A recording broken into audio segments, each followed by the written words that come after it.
All right, we will get started here. Good morning, everyone. So we'll start with a grounding process, and if you can, well, actually, you can. Doesn't matter what you're doing, but you can bring your mind to a place of focus and relaxation. You could be driving, you could be sitting still. Doesn't matter what you're doing, but you can bring your mind to a place of stillness. And so take a couple deep breaths in. With every breath, release the past and release the future.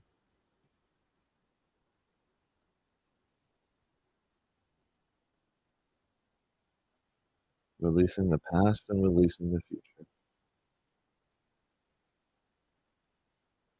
Let go of any regrets and any worries.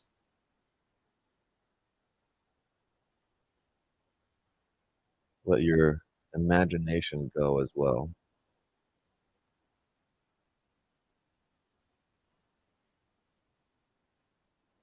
And as you take another deep breath in, welcome yourself to the present moment.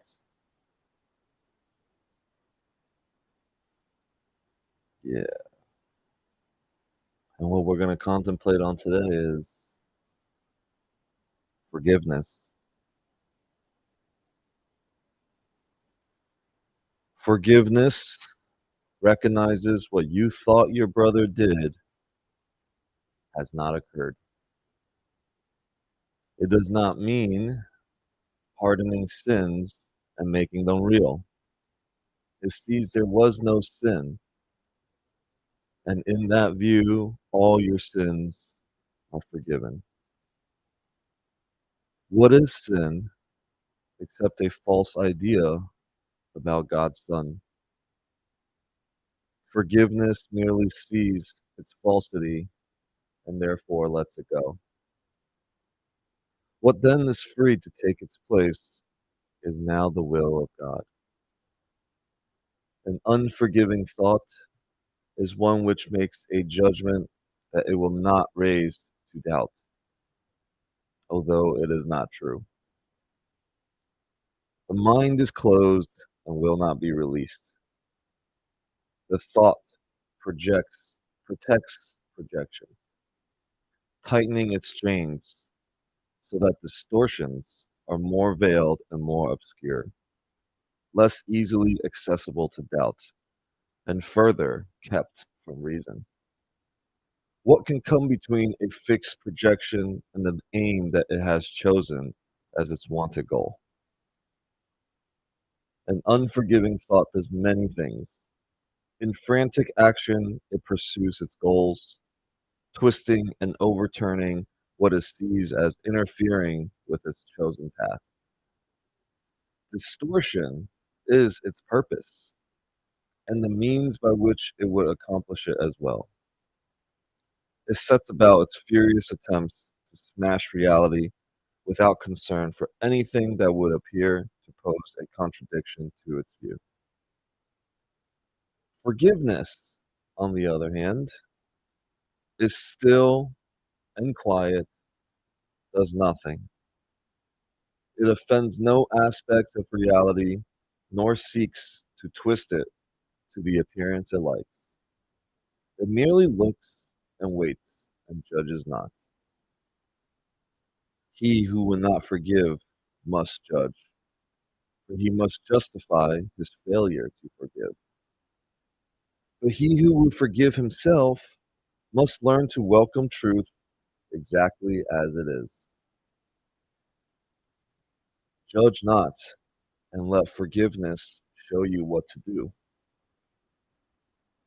Through the Holy Spirit, who is your guide and your protector, strong in hope and certain in your ultimate success. He has forgiven you already, for such is his function given to him by God. Now must you share in his function and forgive he whom he has saved, whose sinlessness he sees, and who he honors as the Son of God. And thus we see reality as it is. And for the next 10 to 20 seconds, just let your mind contemplate about forgiveness.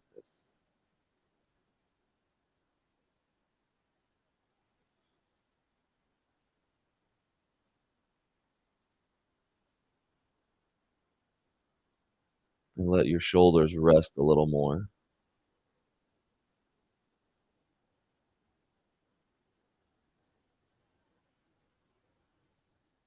Such is forgiveness.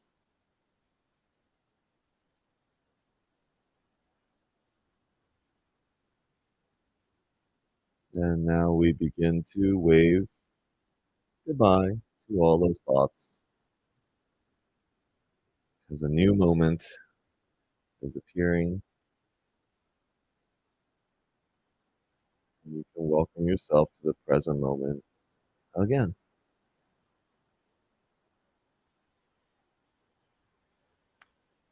Good morning. Welcome, everyone. Happy Wednesday. Hope you're all doing well. Good morning, people on social media. And if you're watching the replay, we have just trying something new to start the call. And Elise, welcome. You got a new Zoom profile picture. That's awesome. Good morning. Good morning. So today's topic that I'm going to get into is time and the purpose of time. The course really says that about anything that we can contemplate, that there is only one question we should ever ask about anything. Anything that's going on in your life, every person, every job, every investment, everything that you do, the only question that should be asked is, what is it for? What is its purpose? Why? Why is it showing up? And there's only two possible answers to that. So imagine how free you can feel if you truly let go of all the stories and every other illusion that you stack on about everything in your life. That there's only one question, and to that one question, there's only two answers. Everything that you can possibly imagine about your life, about what's showing up, there's only one question. What is it for? And there's only two answers. So at the level of the mind, one answer is, how will the ego use it for its own thought system of separation to reaffirm separation, to reaffirm guilt, sin, shame. That's one answer. Or the second answer is that, does it become a classroom for the Holy Spirit to teach us about forgiveness? That means we can let go of our own beliefs in separation, blaming others, blaming God. Everything that happens, there's only one question: what is it for? And the only answer is, one, it's going to serve the ego, or about, to reinforce separation, or it's going to serve the Holy Spirit in your awakening. Every moment, everything is black and white. There's only one of two. And I say this all the time, which is, the vision of one world McGenna, welcome. The vision of one world will cost you the vision of the other. If you are feeling pain and you're suffering, there is only one world that you see. And through time, often we can lessen the pain or increase the pain, right? And the vertical realm, in the horizontal realm of time, how long it takes for you to heal, that's time for us. And we get kind of stuck in that illusion that time is real. But there is only one moment in which you choose to see a different possibility, which you can choose happiness, joy, peace, and one costs you the other. Now, I have a good example of this. So the only reason why my wife and I really ever fight, to me, right? So this is my perception of what's going on, is when she gets agitated and annoyed, the way in which she speaks to me, in the tone, immediately I start doing A Course in Miracles stuff in my mind through forgiveness, that it's not really happening. It's me, right? Like just reacting to something. And it'll just kind of go a little bit more because I'm not reacting. She knows what will push buttons because we're married. She goes and throws A Course in Miracles in it. Remember last week I talked about, I think I might value A Course in Miracles too much, that it may cause me some pain. So here it is. The attack on my teachings of A Course in Miracles and my studies of miracles caused me to go right into defense mode. I don't even know what I was defending. But I start off with, who the fuck are you talking to? Right? And it goes into that. Then, of course, now that it started, because the ego wants drama, the ego wants war, this creates separation. Then she says, oh, we're going to be late. You're being irresponsible. Okay, now it's more attacks, right? There's the ego just really wants to land something to create reaction. And although in my mind, I'm like, okay, I'm going to be choosing to be right here, and I'm not going to choose peace anymore. I know it's happening. See, it's so funny. I know it's happening, but I will choose, okay, well, what happens in those moments is that we start to give our power away, and we don't even care because we're just being stubborn. And my mind, I'm like, okay, I can choose to be grateful. I know that if I go down this road, I will not be able to see peace. But then something else comes and goes, oh, but why did she talk to you like this? If she only didn't talk to you like this, then you wouldn't have to react. Bam, the ego's gotcha. As soon as you blame something else or someone else for it, and it goes deeper, every word that comes out of my mouth deepens that separation and that conflict. And then hers comes back. And I don't even know what we're arguing about at some point. I got to a point where we were driving and we're supposed to go meet our friends. And now I don't care about being late. Okay, usually never late, never sick, whatever. That's my thing. That's my thing. And I didn't care. I turned the car around, whipped a U-turn, super illegally, right? Just like I didn't even care that cars were coming. I just whipped it. And then all of a sudden now she's feeling unsafe, and I'm like, oh my God. And I'm like, shit, what did I just do? But nope, ego comes in again. If she only didn't say this, I wouldn't have done that. And the words were, well, maybe I shouldn't just talk to you. I just shouldn't talk to you, right? You're unsafe. Oh, now it's another attack. And I can't even, we get into this place and I felt like I was seeing red. Like colors really kind of show up for me. And I'm like, okay, I don't want to see red. God, show me another way. I'm literally having these conflicts in my mind. And then some words will come out of my mouth that is That's just, defending again my position. And then, of course, I say something, she's going to say something, and then it pushes me deeper. And now I'm driving 15 minutes in the other direction. We're definitely late now, and I just don't care. And it's so crazy, and then I couldn't even get back to it. I'm like, man, in my mind, I'm like, okay, what can I be grateful for in this moment? I'm trying to work with myself, and it's just not happening. And that's how crazy the ego can get us, and it took a while for us to come back because neither of us will back down. You know what would help in that moment? If I just stopped and decided to hug her. If I just stopped and said, I'm sorry, I love you. Either one of us stops and says that, the whole thing would have been over.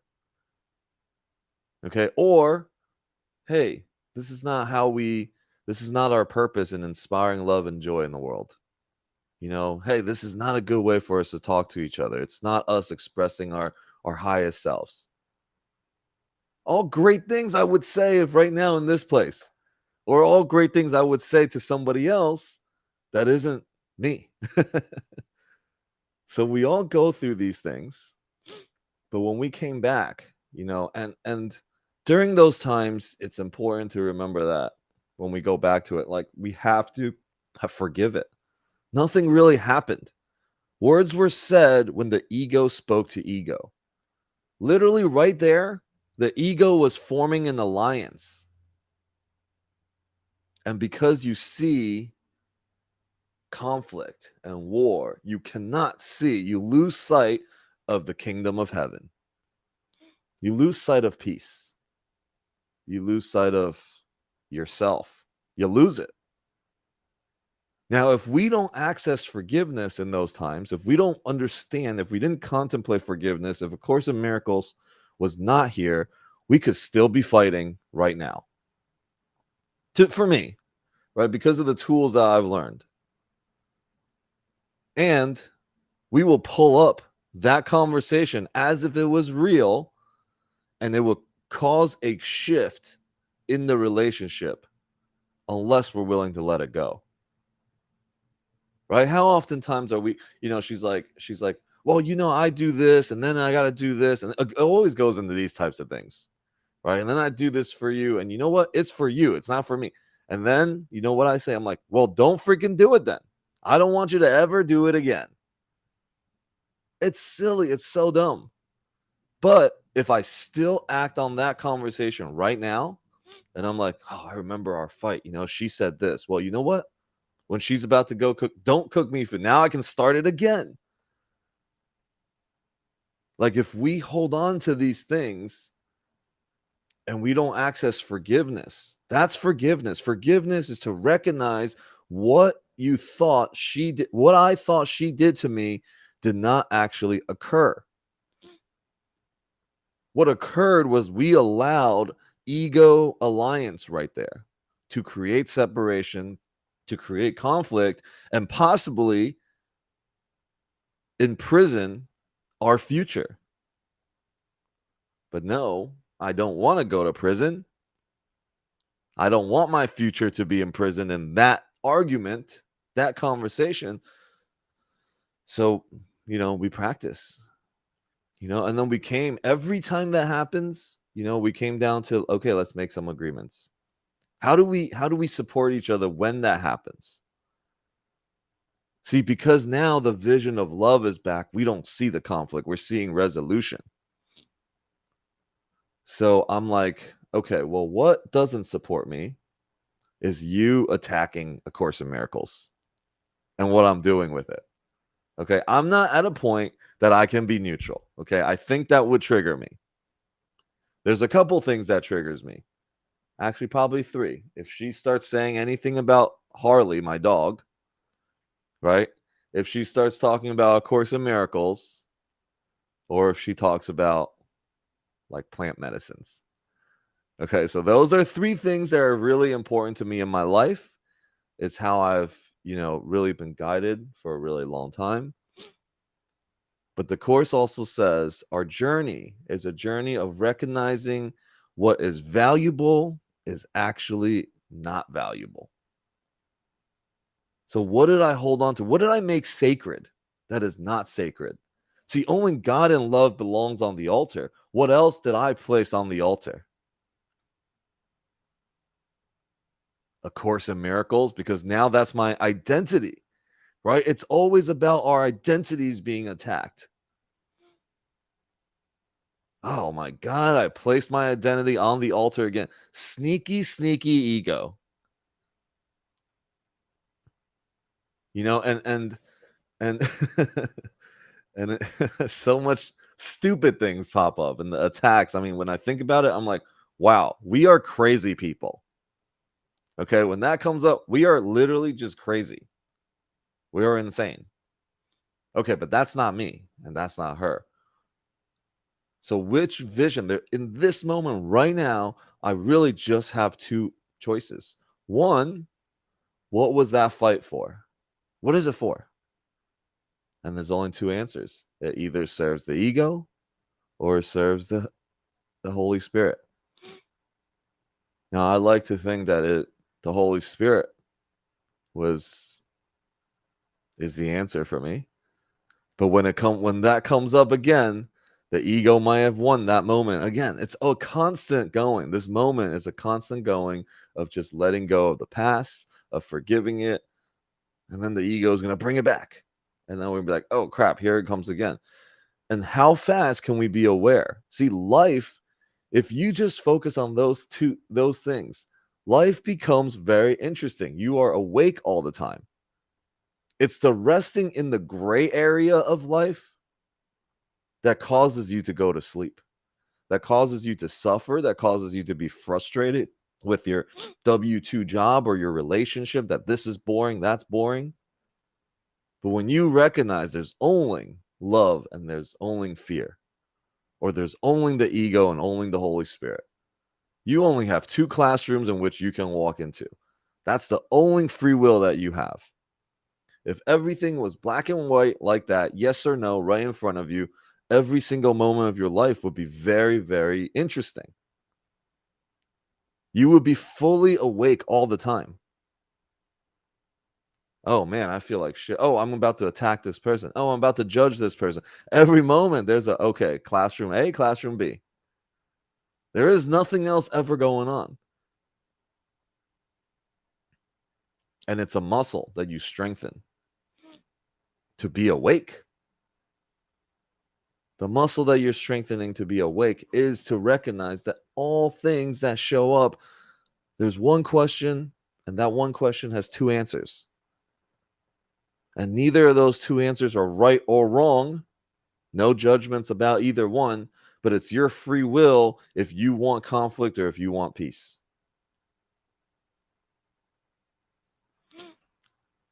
So let's talk a little bit about time.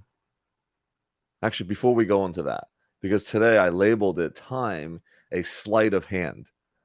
Okay, and I said sleight of hand because I went to see Shin Lim this weekend, which is a magician in Las Vegas. I think it might be one of the best shows I've ever seen in my life.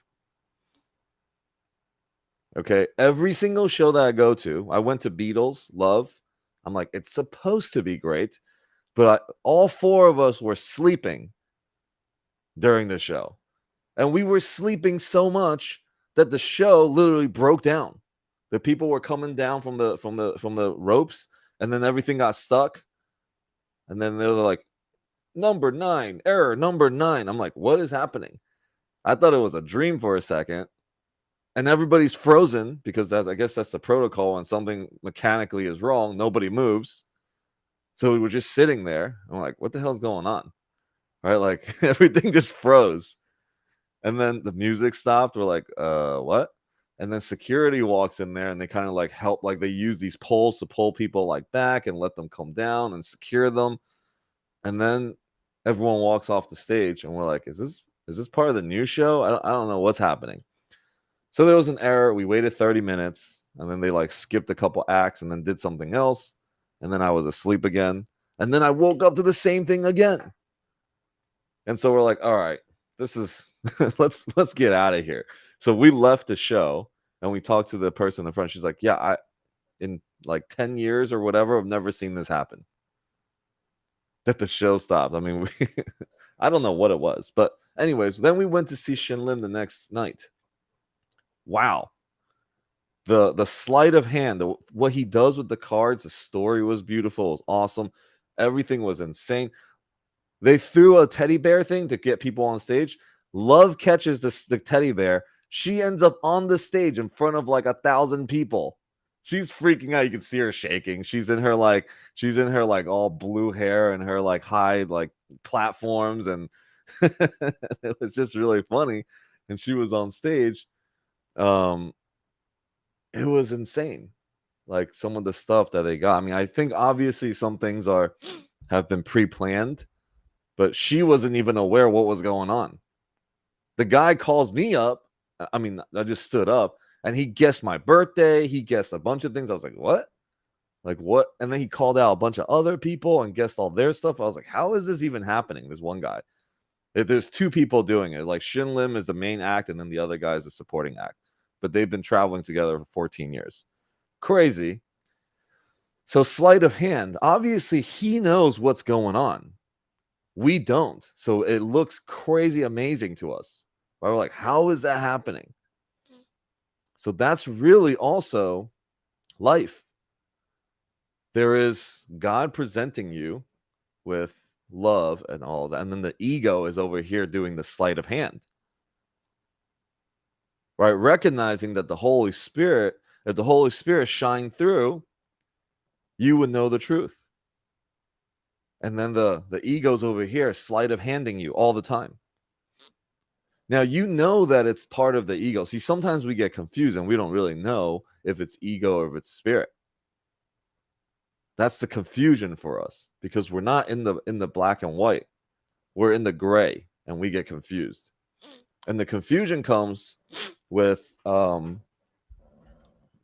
ego.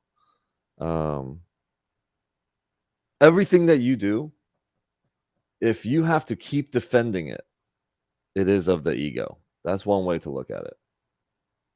If you have to keep defending it, because you have to keep doing your little magic show to keep the falseness, like it's not true. That's why you have to keep putting on the act. It's not real. You have to keep calling upon evidence of the past. This person did that to me. That person did this to me. And you got to keep pulling these things. See, the defense of all of that is how you can recognize also it's the ego. Okay, so, all right, we'll take a pause here. That was fun. What you guys hearing? Anybody want to share anything? Let's see. There's some stuff in the. Oh, that sounds familiar.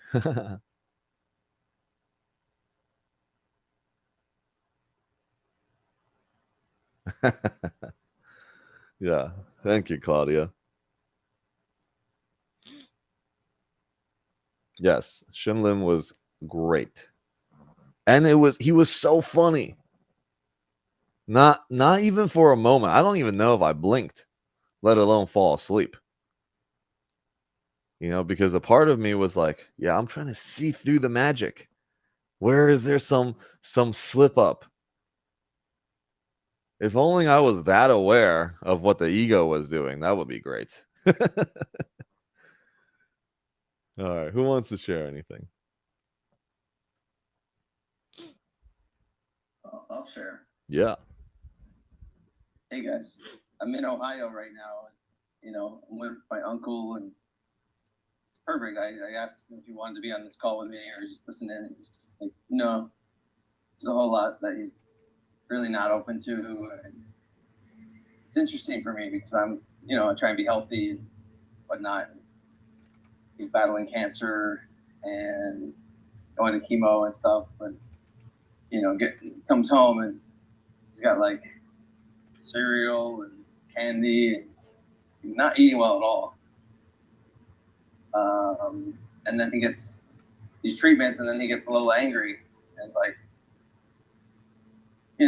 so it brings up stuff like I'm handling it very well. So I'm like, he's not really angry at me. He's just his ego's coming up, and yeah, it's just been an experience. I'm think I'm handling it great, but instant forgiveness really is like,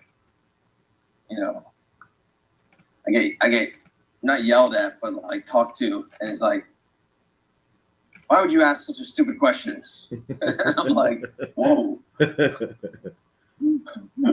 All right. I'm like, sorry, I guess I stroked you, but it's so interesting.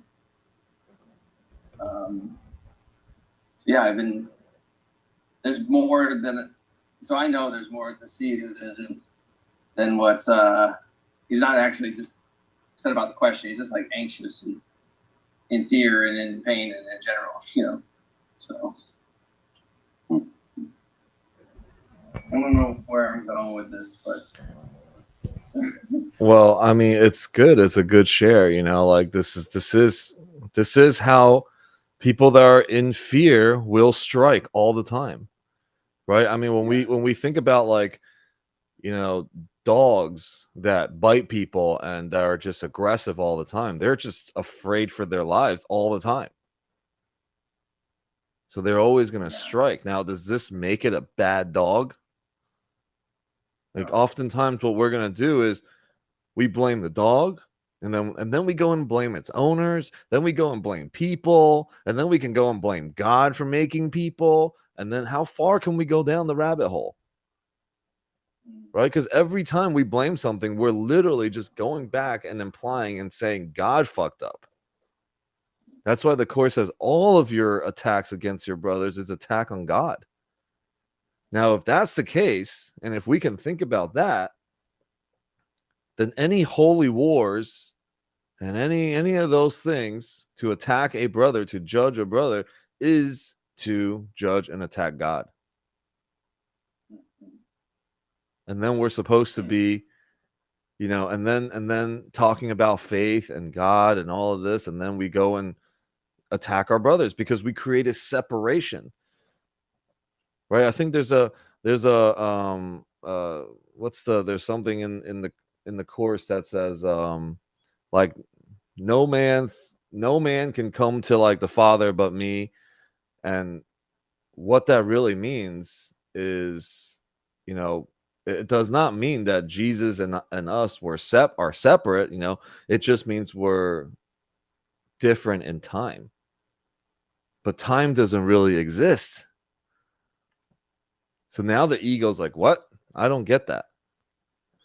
Because the moment that we heal something, when two people come together, when the moment that we heal something, there is a beyond time, right? There is the holy instant. Time becomes vertical instead of horizontal. It breaks the interval of how we have time. Like when we really have a true healing, awakening moment with somebody else, it shifts and it freezes time. And that's the purpose of time. The purpose of time is for us to have miracle moments of that.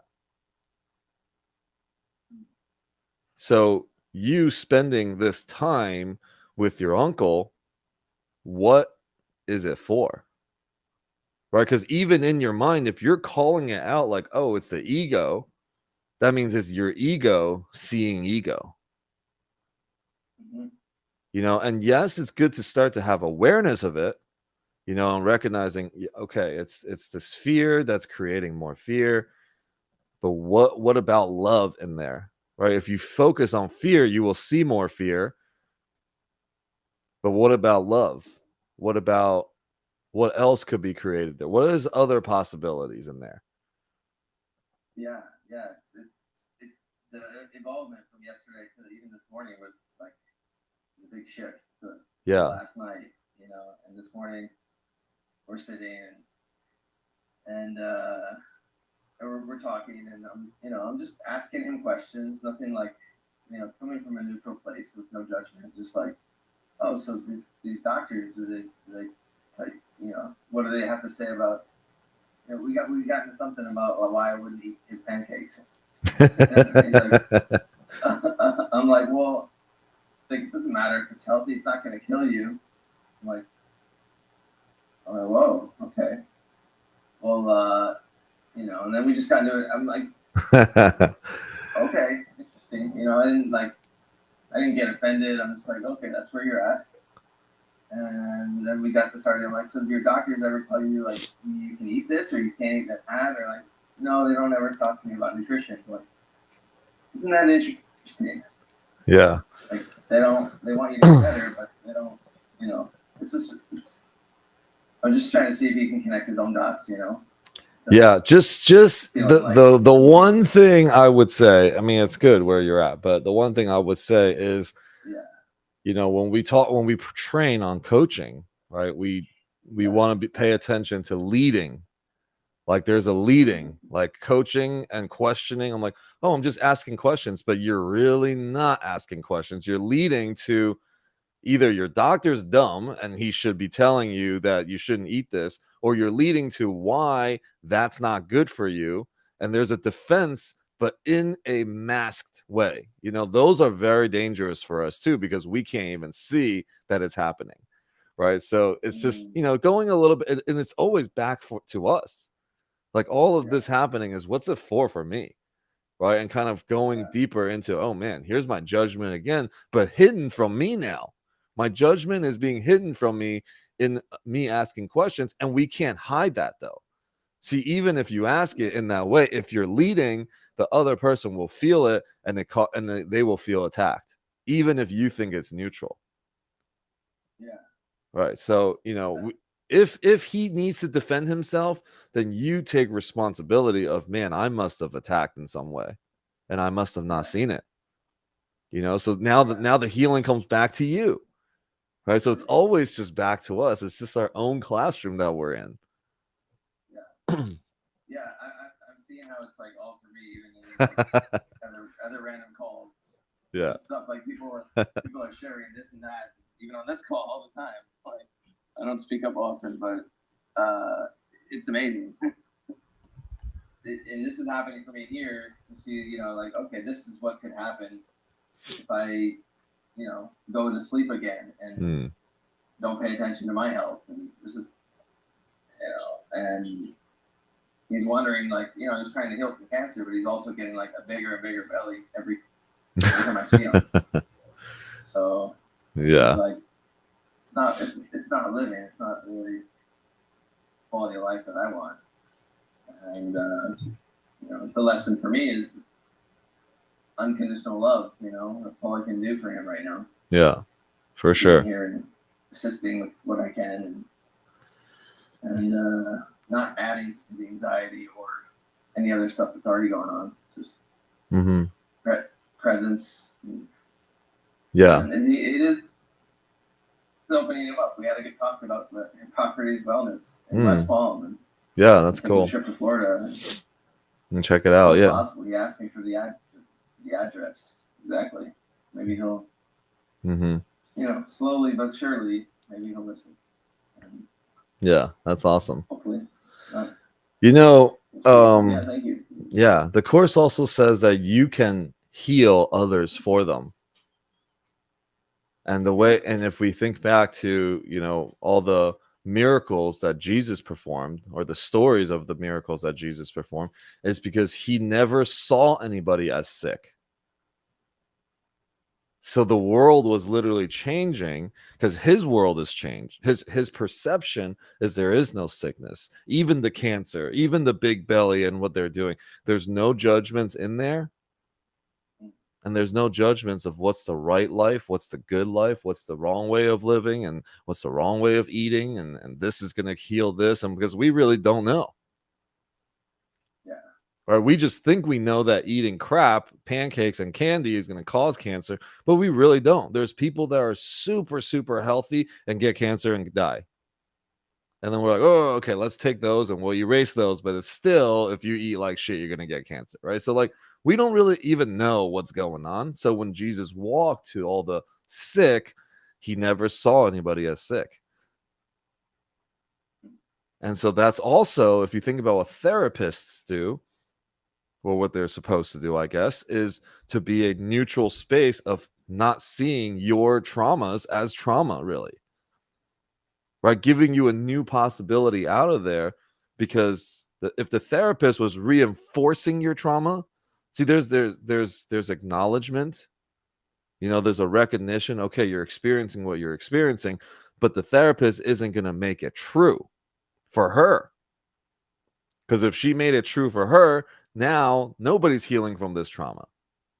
But because she's not participating, now this person has an opportunity to discover in a safe way. So then it comes down to, can you be a safe space for your uncle to explore other things rather than leading or guiding? Because the leading and guiding causes resistance. And so we learn this. This is something that we learn and we practice all the time when myself and some of our friends got certified with the ICF coaching, international coaching. Like, we had to spend like 500, 1,000 hours of coaching and recording ourselves, sending it into our mentors and see if there's any parts of it that we were leading, like putting our own stuff in there. And that's what we always do. And actually, in this moment, I'm recognizing that coaching certification actually taught me a lot about A Course of Miracles too. And it's we do it, we project all the time into a space like, nope, that is not healthy. I'm going to project my righteousness onto it. So yeah, it's just good. It's good awareness. No, nothing wrong or nothing bad, because every single moment given to the Holy Spirit, including any conflicts you and your uncle could have possibly had, can be used immediately to serve the healing of both. Yeah. And so, It was good. I mean, those moments came and they left. Yeah. Neither are holding on to it. Good. Yeah. Awesome. Thanks. Yes. So, Natalia, you had your hand up, and then Claudia also has her hand up. So if you want to share, Natalia.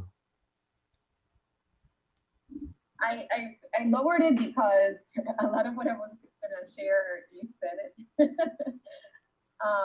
Thank you, Eric, for sharing. And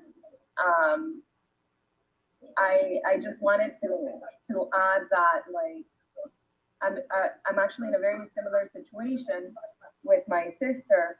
And so what I have noticed after you sharing is that I was doing myself the same. And what I was doing is I was projecting my fear and my need of protection of her, and thinking that I know what would be the best thing. And it was really just all fear. So it's kind of like coming back to the space of, I don't really know what's best, and who am I to say that what she's choosing, what he's choosing, what they're choosing at this time is who am I? Who am I to? And so like I noticed myself taking God off the throne and placing myself there, thinking I know the answers. And thank you for the reminder of like stepping back into love, Jonah. And like coming back to love and coming back to neutrality without leading. Jonah, come here, baby. And I guess Jonah has a lot to say on that as well. He hadn't been barking until now. And coming to that place of like without leading and without judgment, without thinking I know better. And a lot of this conversation has served me. So thank you very much. Thank you. Yeah, glad to hear it. Mm-hmm. Awesome. All right, Claudia. Hello. Hello, beautiful community.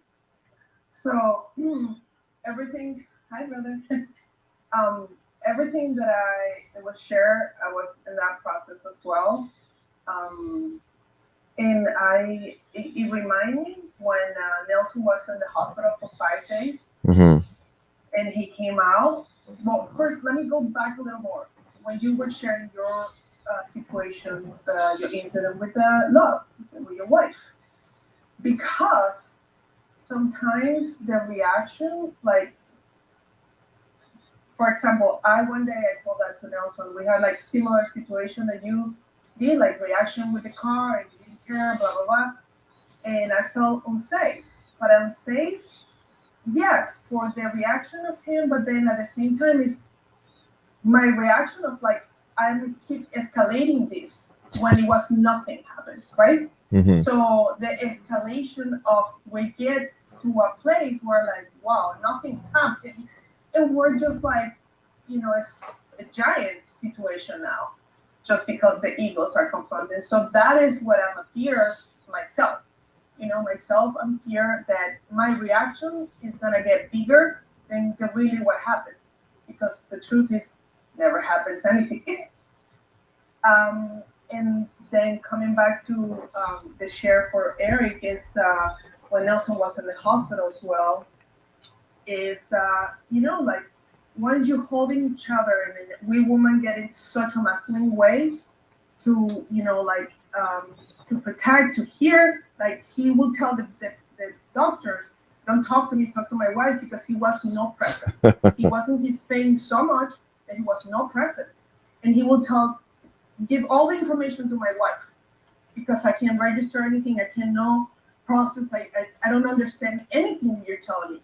And that an adult puts that in your hands, their life or their health in your hands is like, and I put it, it's not my first round, so yes, I put it together, but then like 15 days later, because he was feeling well, he started doing the same thing, start putting shit in his body again. And I'm like, when I go there and from compassion to myself, it's like, I don't fear to lose him too, So we just want the best for them. And then I have to forgive myself, because what I wanted to show is like, I'm scared that this is going to take you back there. And I know, like everything that we had to hold together, and especially me, because I didn't tell everybody how bad he was. And that's the situation with Eric. For my understanding, like the body's decaying, and decaying really, when we see suffering, when we see, the pain, it's hard to see our beloved that way. And the other thing that I want to add when Natalia shared is like how difficult it is for us adults to see another adult doing that to themselves. And you're like, what the frick is going on? Like, they know better. Da, da, da, da, da. That's what I say all the time. And in that moment, I remember that I don't treat that well my kids. I don't treat the same way my kids. Why? Because in my process, in my programming, they're children and they're learning, right? I don't treat that way my doggies when they're sick, because they don't know. They don't know what they don't know. I treat them with a lot of love. And in that moment is when I always recall, oof, I have to come and see this adult as the little child, and put a lot of love into that. So I just wanted to share that part. Thank you. Yeah, thank you. And I'm similar to you as you were sharing that. Like, I get inspired by my dog. I'm like, can I love like how my dog loves? Just like the innocence of it. Always just looking up, like, huh. Like looking into my dog's eyes. I'm like, hello. Yeah. They don't need anything. Right? They're just looking for love, and they're looking to pass love and to give you love all the time. So, I wanted to read something from the course, and I saw it marked as in chapter 13. It's called, it's in section 1, the guiltlessness and invulnerability. And in paragraph 3, the course says, as you look upon yourself and judge what you do honestly, you may be tempted to wonder how you can be guiltless. Yet consider this, you are not guiltless in time, but in eternity. You have sinned, quotation marks, sinned in the past, but there is no past. Always has no direction. Always has no direction. I freaking use Love and I, when we get into a fight, we use the word always all the time. Always has no direction.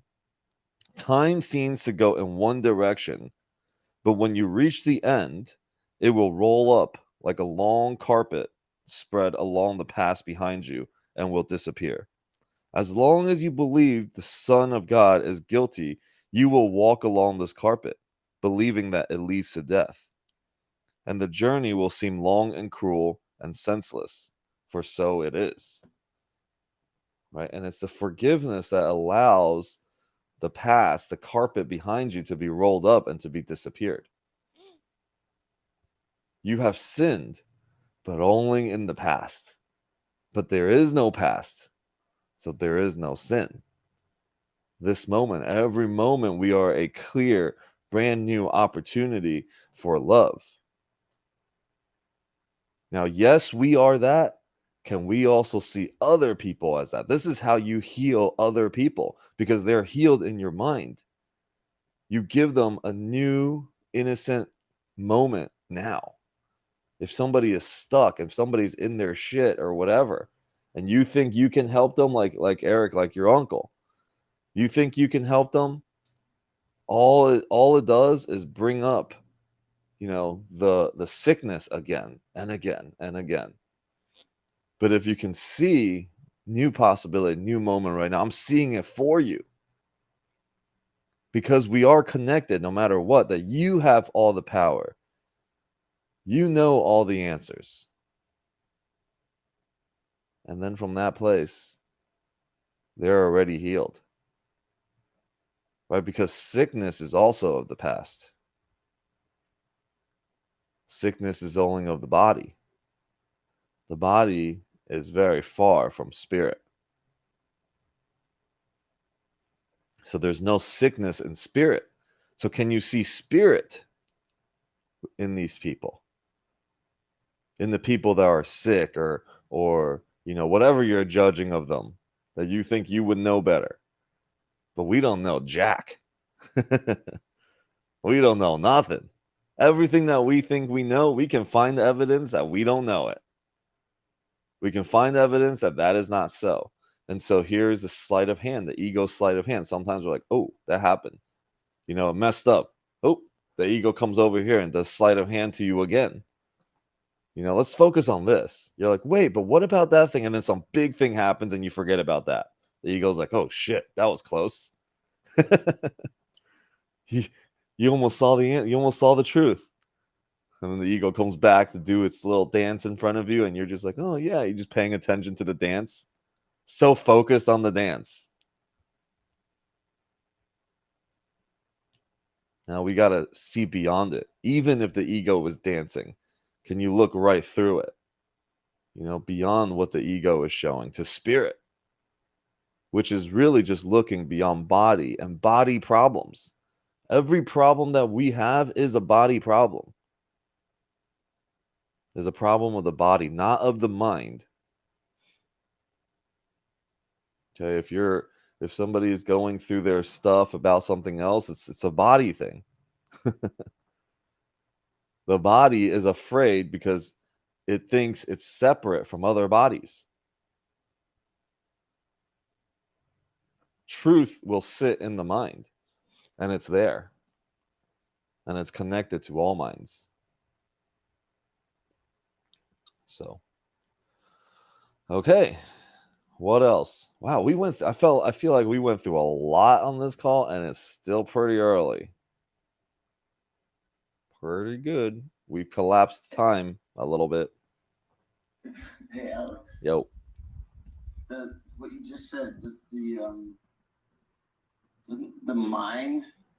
So I know you said the body doesn't control the mind, but doesn't the mind get sick and confused, and then it affects the body? Well, the mind, you may not see. So the mind, the mind with a capital M can't ever be sick. The mind with the ego is still separate from the mind with a capital M. See, the mind with a lowercase m is the identity of the body. And that's why the sickness isn't that the mind is sick, is that we are focused. We're the witnesser focusing on little mind, on small m, which is really a body, which is still outside us. Like we think that the mind, see, the way that we really have mind is like, my mind is here, it's my mind. If we open up my head, I'll find my mind. What we're really saying is the brain, but the brain is the body. You won't find your mind if you opened your brain. So where is the mind? Right? I mean, I don't, this goes into a very loopy conversation. You know, this is something that you got to contemplate yourself into deeper and deeper. Like if we just start looping around this, it could cause me to start looping too. But there's just literally big mind, little mind. Big mind is all of us is connected in one.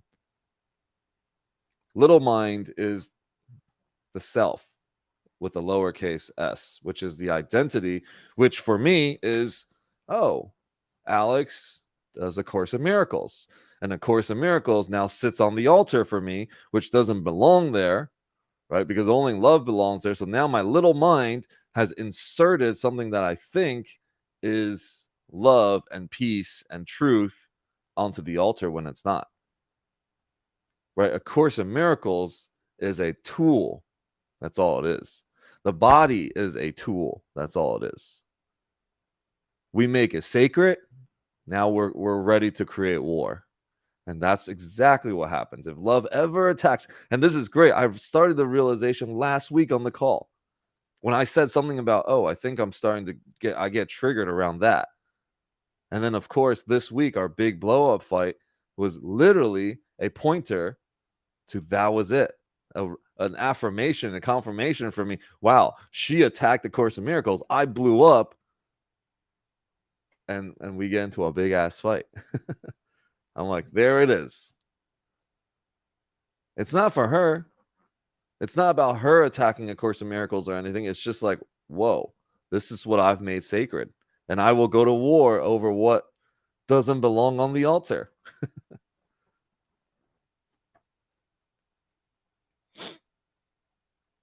So does that? Yeah. Go ahead. How beautiful is that example though? Because when you sharing this, it really opens up for me what I, can place in the altar and be willing and ready to fight for, and defend. And how I've done that in the past, in my past relationship. Like I've done it with my dog, I've done it with ceremonies, and I've done it with all these different things. And it goes back to the same,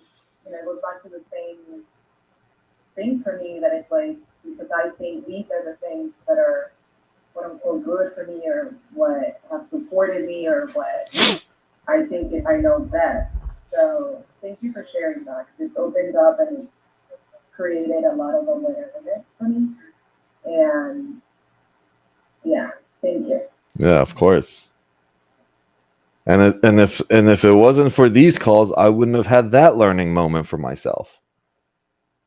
Right? I wouldn't have recognized that, wow, I made sacred something that doesn't belong on the altar. And so now there's only an awareness that I get to have. I'm witnessing myself doing me. Oh, what a noble thing Alex is doing A Course in Miracles. Oh, people are telling him great. See, remember that story that I told about, when the guy saves a child from running off the train track, and then he's like, oh yeah, that was awesome. Anybody would have done that. But as soon as everybody started clapping, started acknowledging you, oh my God, you're the best. You see, you're a superhero. But all of a sudden now it's filling the ego's tank. Right. And now you create this new idea of yourself as something, a new identity. And that doesn't belong there. And that's why, the Eastern philosophy of everything coming and giving it over to God. Like, I don't know. That wasn't me. It automatically reacted. My body followed an instinct that was put in my mind. I had no control. I just went and saved the kid. So, yeah, it's the same thing. And how what came up just now for me is like how so applicable for real estate too. And how in in learning about investments and enrolling people into investing in real estate, how I could put that in the altar as well, like thinking this is the way. Mhm. And this is what people should do with their money because it's the best way of investing money and da da da. Oh my God, that's good. Yeah, it's funny. I mean, this is why life is so funny. We just go back and forth on all these things. I'm like, wow, there I was confused again right there. Right? As you can be kind to yourself and laugh at the dumb things that we do, then we make it lighter. Right? The suffering comes when the Son of God forgot to laugh. And so laughter is the way to return back to heaven. Joy.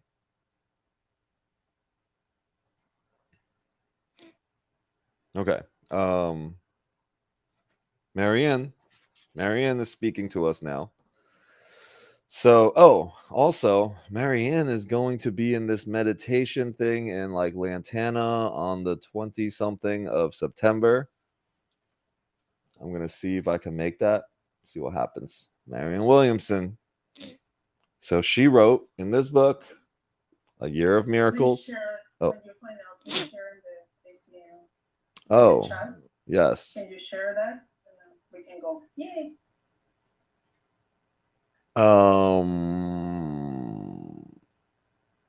Ask Claudia. Claudia knows. Yes, I'll share it. It's actually a friend of mine. She's hosting a gala, it's a consciousness gala. Ah, And Marianne Williamson is going to be the keynote speaker. And yeah, it looks really nice. So I will find that link and paste it in the ACIM. okay. Let's all go. Let's. I mean, we have an event, but we can rearrange and what's possible. Okay, so she says, day Yeah. 282. We really should roll there like deep, like our real estate conferences when we roll there deep. I think we roll there with sparkly eyes, my friend. Yeah. We roll there. We roll over there like fanboys, like like groupies. Like she's a rock star. Okay. Day 282.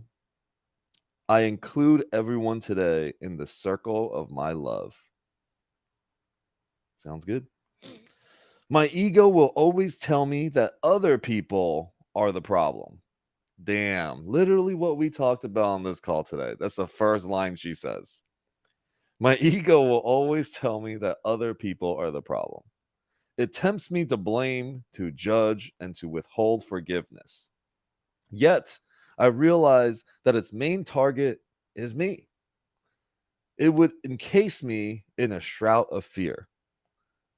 Today, I refuse to blame anyone.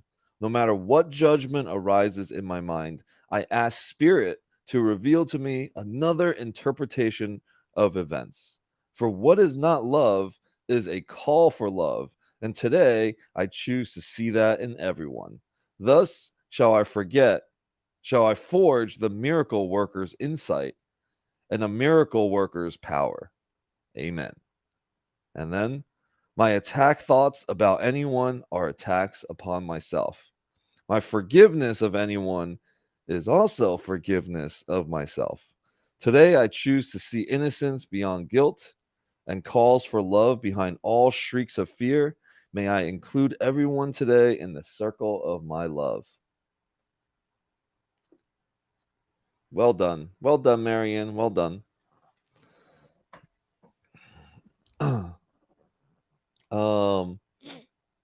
What else? Wow, we got time. We've broken the interval of time. Usually it would be like right into 8:30 and be like, oh, overtime, but we got time. So who else wants to share anything? What else is happening? Welcome, Dwight. Lyra, hello. Okay, I think this is very timely for me because I've been trying to figure out just like what was shared already, Eric and Natalia and Claudia, someone be sick, your loved one sick, got sick, and then every day you're with them, you watch them, they're not doing what they're supposed to do. So I keep on asking myself, please show me, this is supposed to be a teaching moment for me, but what is it, right? I'm having a hard time, and this is very enlightening for me. I was having a hard time figuring out what is the teaching moment for me. What is he trying to teach me, right? Even with the questions that you think, oh, it's good for him question, like, to make him think, oh, I should do that because, it will make me better. It was actually my fear, my ego was saying that, oh, ask this question. It is just, I guess now it's funny because I was talking, you're saying, laugh at it. I'm like, how do I laugh at that? I just look at it every day, but I just can't seem to get to it. Last night, there was another trigger in I'm trying to reflect on it because I got so mad last night. I was trying to reflect. All it was, my fear of giving and not receiving. I suppose that's what was coming through for me. That's why I got mad. It's why am I stuck with this, right? Why can't he take care of himself? So it's just, yeah, it was a lot. It was a lot of reflection. I woke up this morning and I said, I know that there is something, Holy Spirit, please show me. Show me how to look at this. There is a different way to look at this, and I'm willing to see it differently, right? So here it is. Here's the call. And then also thank you for reminding about Jesus. Jesus doesn't look at sick people as sick, right? So I guess, I have to remember that. Yeah.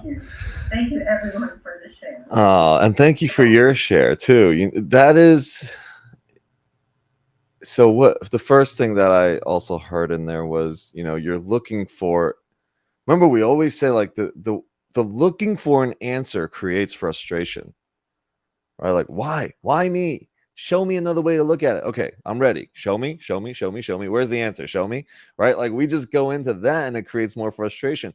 But it's not about the answer that we want to go after. It's the connection to God. And so the connection to God is clear. The connection, the tube, I guess. I always visualize like I don't know why, like a sink tube, like a pipe from the sink that goes up to God from me. And I'm like, in order to clear that, the clearing of that comes from my faith. That by asking to show a different way, oh man, it's coming. Thank you. I'm going to see it. I don't know when I'm going to see it, but I asked it. There it is. My intentions is there. It's going to come. See, the faith of it, it's coming, creates peace, right? Because it gives you patience. Infinite patience creates immediate results. If I want an answer now, that's not infinite patience. Can you say, please show me a different way, and I will wait till the end of my lifetime to find the answer? Now, if you can have that level of patience, peace is brought to you immediately. And that's the answer right there. It's been in front of us the entire time. So if we ask ourselves this question, we don't need an answer. We just need to know, well, there's the connection, right? And it requires faith, and it gives us patience and trust. And then all the other judgments and stuff starts to slip away. Yeah.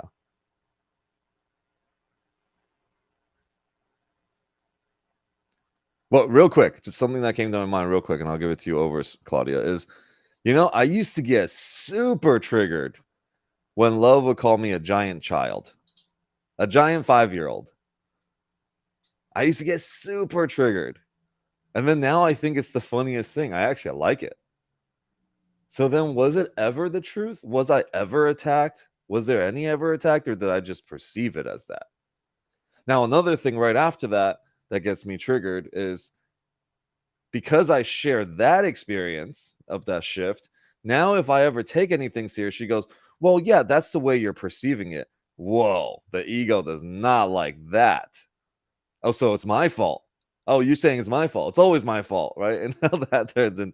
So it's always insane. The whole thing, anytime we get into conflict, it's always insane. When we get upset, when we tap into fear, it is just always insane. Can we laugh at the insanity? Like, we just need to develop a relationship to our insanity rather than attack and guilt and shame and judgments. Let's just laugh at it. The moment you can laugh at it is the moment that you can actually forget it and forgive it. So, okay, go ahead, Claudia.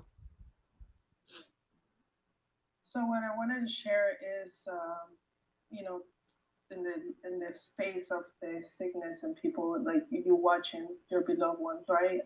On Sunday, actually, when I was on the call with Natalie after you left for your golf, I was on my way to Lynn Everett's celebration of life, right? And how that I made a difference when he was in the hospital for about 5 weeks, waiting for a liver transplant. And his kids who had the proxy, his daughter in this case, had the proxy to make the decisions. She was overwhelmed.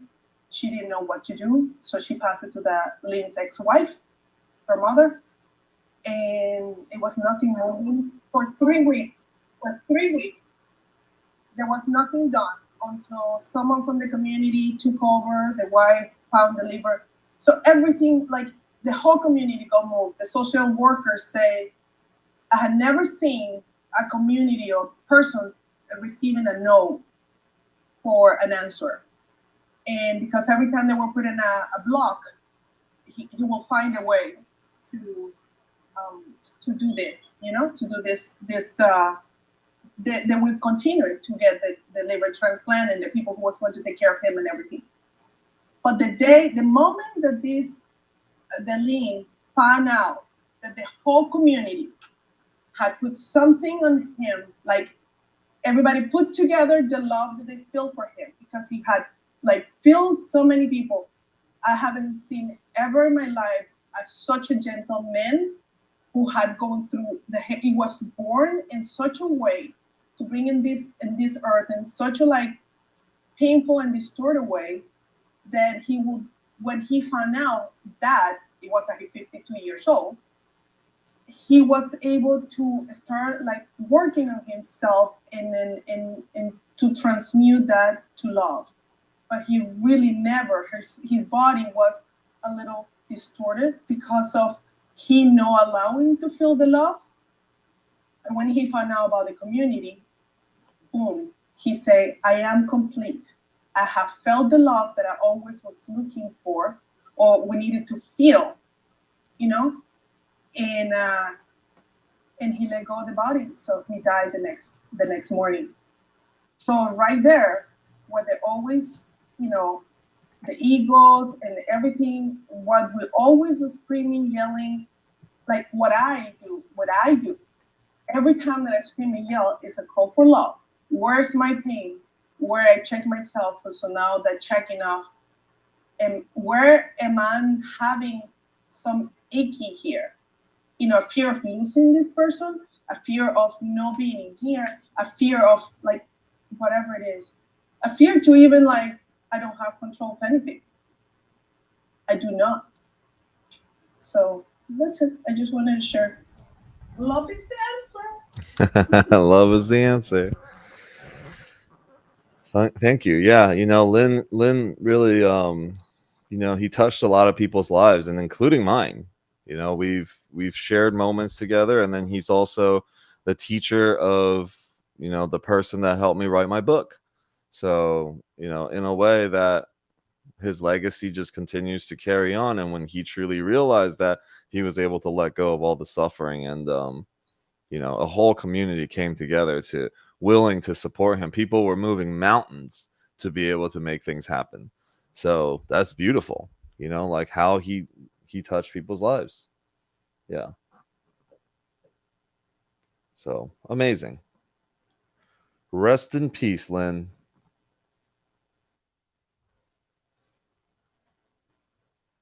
Anybody else?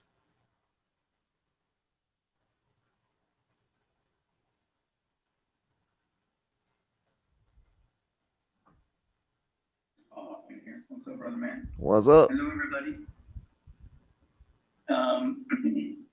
In my listening of late, and even on the call, it's like the listener behind the listener. So like that's to me where the mind is at. Like, oh, isn't that interesting that these thoughts are going through the brain? I love that distinction. Like the mind, pop it open. There's just this gray matter and other things that those smarter than I would know about.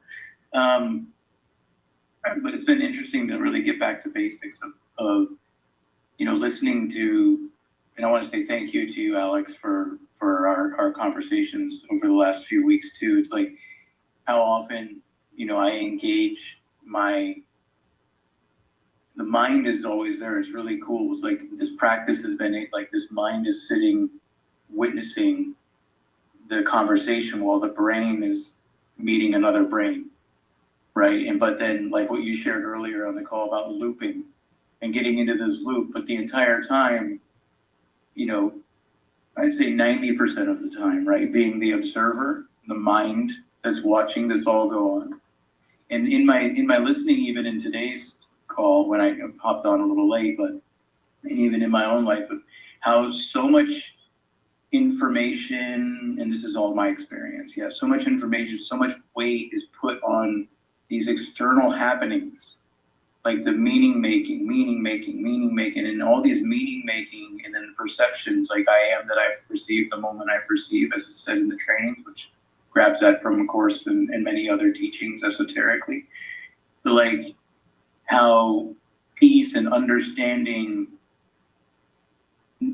requires somehow in the brain, in the lowercase mind, a meaning to be made about what's happening. And if I remove all that meaning, it just simply is. And how much time and energy goes into, this is all for myself, how much time and energy goes into explaining, dissecting, meaning making, deliberating, choosing, looking outside of myself for meaning to find the peace within. And, it's like, in the sharing, it's an interesting one, and I really wanted to put it out there for a conversation, is like, other individuals in my life, work-wise, relationship-wise, friend-wise, children-wise, are like seeking to engage in conversation because it's wonderful, like be human.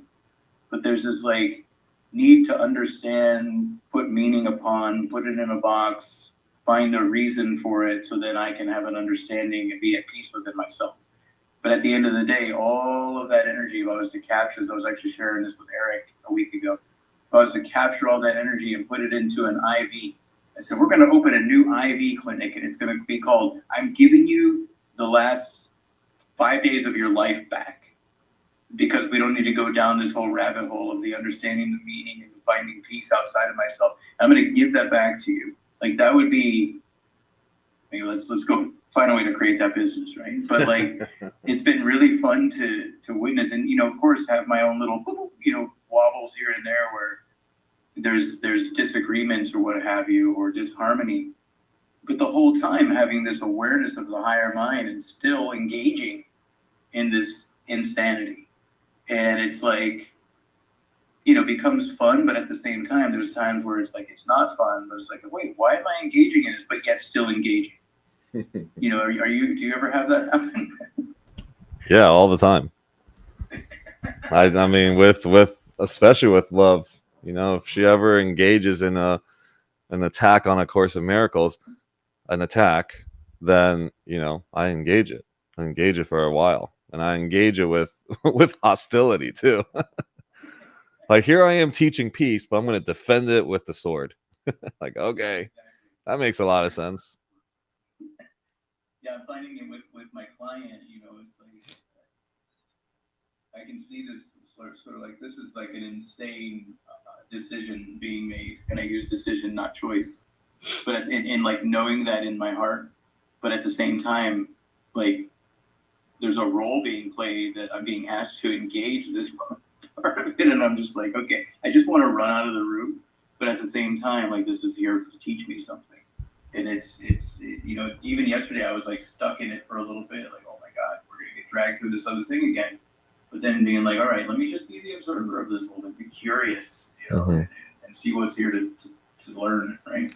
Yeah, I think one way to also gauge is like if I go into the conversation, I inject something, can I be at peace with either outcome? All right, like if we can go into a conversation and be like, okay, I want this person to eat healthier, but can I be at peace, like true peace with either outcome? Mm-hmm. And then now you're coming from neutrality, right? But if you're like, ah, it's frustrating that I can't get this through this person, that means you weren't coming, you were leading. Yep.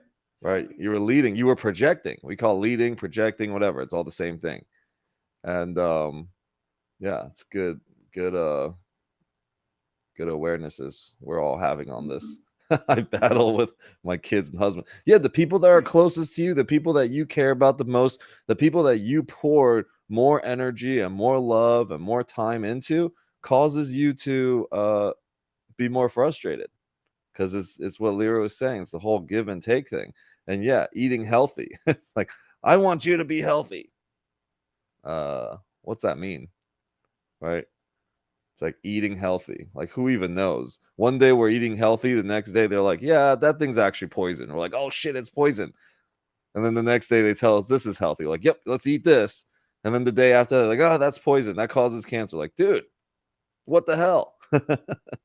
Is it possible, right, in the realm of all possibilities in the world, that if you eat something, that no matter what it's got in there, that you cannot take the negative, the badness from it, right? Live long life. Less ingredients, the better. You can pronounce it, don't eat it. Yeah, there's a bunch of things, but we could be right about those, right? Because what actually will create sickness and a shorter life is if you get stressed about it.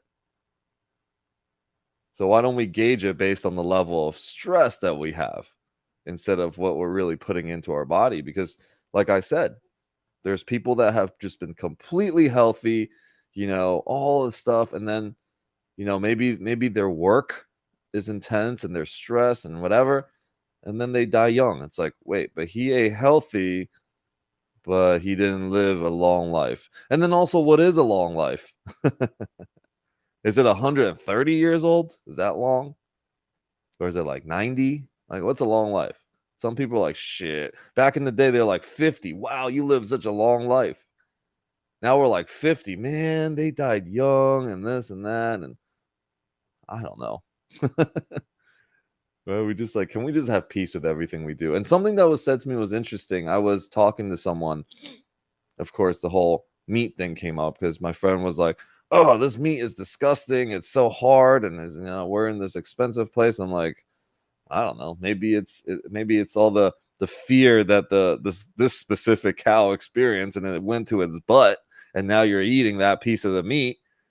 I don't know. I just make it up. And then somebody else was like, well, that's why they say you want to pray over your food before you eat it, so you don't take in any of that energy, right? So maybe that's what we got to do. I don't freaking know. All I know is if I cause stress to myself over it, then none of that is real.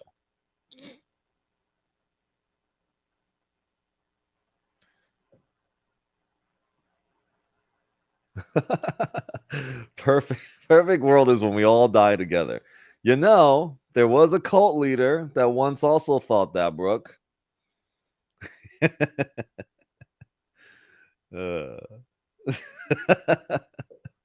Brooke starting her cult. You're something else. Hey. Alex, yeah, hi. I know you always say when anything like up in our minds during this call, like let's just share it. So what you just said about praying over your food, this was not even my experience, but my friend was so touched that she shared with us. That was long time ago, and I still, I remember that a lady that worked in her workplace, she was, in charge of just keeping the place clean, and for sure she didn't have a lot of means to eat in like a fancy area or anything like that. And she used to, the lady who cleaned used to bring tons of things from the street. You find these small vendors all over, especially in Latin America. And I remember, my mom being a nurse by training, we never were allowed to eat that. Anything from the street because we can get bugs and all that. But this lady in her work used to eat a lot of those foods and like mangoes and things that people would prepare without having all the, proper, let's say, cleaning devices and everything, like even just soap and water, right? So my friend just called out for that and said, so and so, aren't you afraid if you're going to get any bugs? Like, just be careful, because a lot of those foods are just not safe.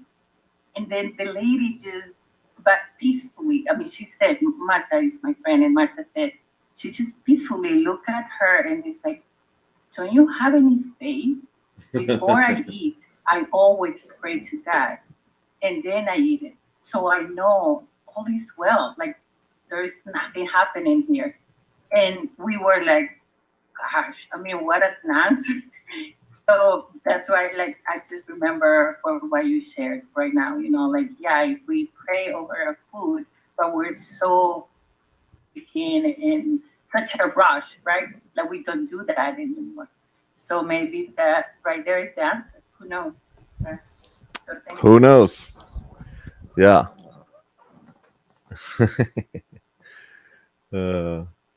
Okay. Yeah, we are at the end of this call. And thank you guys. What a great call this morning, and everyone that participated.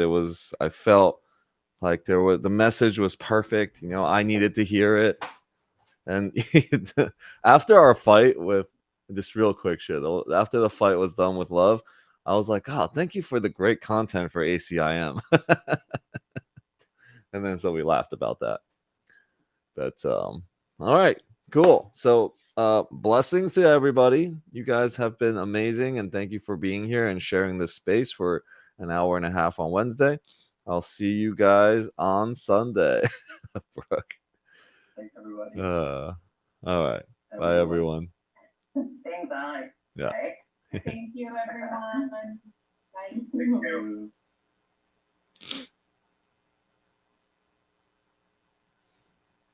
All right. See you later.